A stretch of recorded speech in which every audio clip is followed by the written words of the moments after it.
একবার এক ভদ্রমহিলা তার ছোট ছেলেকে নিয়ে স্বামী ভূতেশানন্দজি মহারাজের কাছে প্রণাম করতে এসেছিলেন।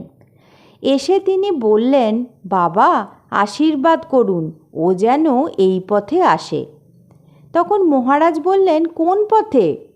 তখন ভদ্রমহিলা মহারাজের গায়ের কাপড়টা দেখিয়ে বললেন, এই পথে।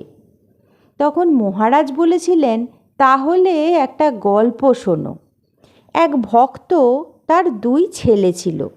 ভক্তের খুব ইচ্ছা ছিল তার 2 ছেলেই যেন সাধু হোক। শেষমেশ দেখা গেল একজন হলো আইএএস অফিসার আর একজন হলো ডাক্তার।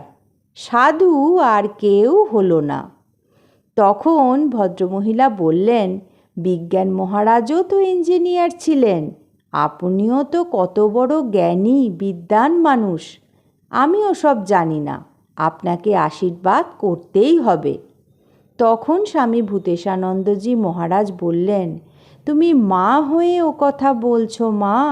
মা হয়ে এ কথা বলা খুব সহজ নয়।